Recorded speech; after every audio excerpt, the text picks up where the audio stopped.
दुर्गादेव्यै नमः, श्री दुर्गादेव्यै नमः, श्री दुर्गादेव्यै नमः, श्री दुर्गादेव्यै नमः, श्री दुर्गादेव्यै नमः। ये कुन्देन्दु शारदाबला या सुभस्तिता या वीणा वरदण्डितकरा या श्वेतपद्माष्टा या ब्रह्माचु शंकरी शामां पातु सरस्वती भगवती निश्चित। ओम श्री परमात्मने नमः, श्री परमात्मने नमः, श्री परमात्मने नमः। ओम श्री गुरु गणेशाय नमः, ओम श्री गुरु गणेशाय नमः, ओम श्री गुरु गणेशाय नमः।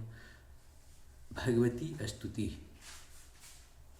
प्रातः स्मरामि शरसिन्धुकरोज्ज्वलाभा सत्रत्नवन्मय करकुण्डल हारभूषां दिव्यायुधोर्जित सुनीलसहस्रहस्तां रक्तोपलालाभचरणां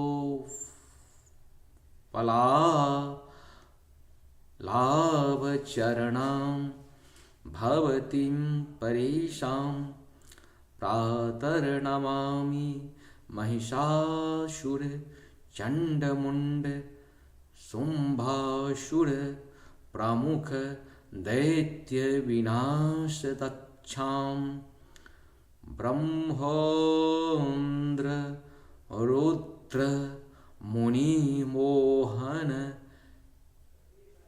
न शील लीलां चण्डी समस्तसुर मूर्ति मनेकरूपां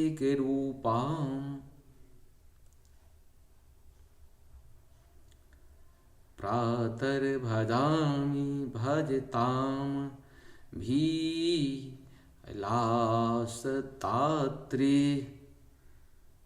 तात्री समस्तजगतां दुरिताहन्त्रीं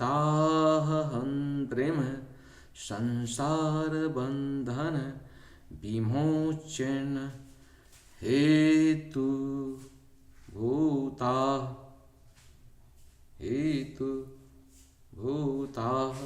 मायां परां समधिगम्य परस्य विष्णु।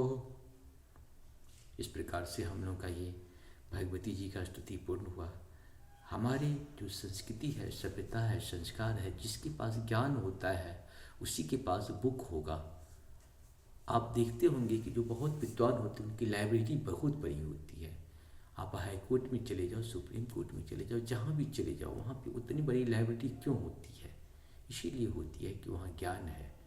अज्ञान के पास लाइब्रेरी नहीं होती है, अज्ञान के पास कोई भी बुक नहीं होता है।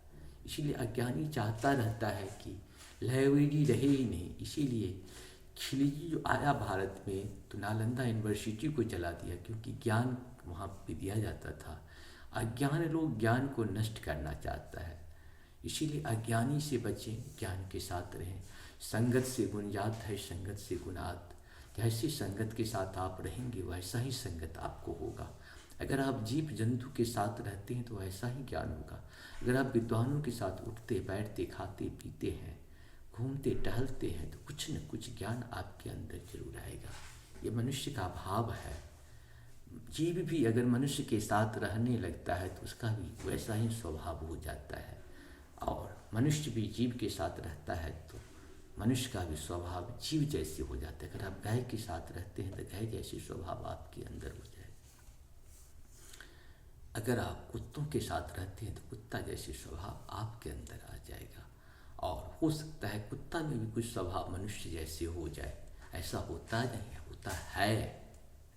क्योंकि जो चीज़ हम सुनते हैं, देखते हैं, करते हैं, कराते हैं, वो कहीं न कहीं हमारे शरीर का व्यवस्था। आप देखते हैं कि मनुष्य जितने भी हैं, किसी का आँख छोटा, किसी का नाक बड़ा, किसी का मुंह बड़ा, किसी का शरीर बड़ा, किसी का पैर बड़ा, किसी का, ये क्या है?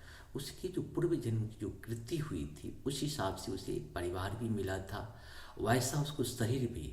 आप देखते हो कि उसके दादा दादी माता पिता सब बड़े बड़े हैं लेकिन बच्चे छोटे हो जाते हैं। किसी को देखते होंगे कि माता पिता बहुत छोटे हैं, काले हैं, लेकिन बच्चे गोरे हो जाते हैं। क्यों?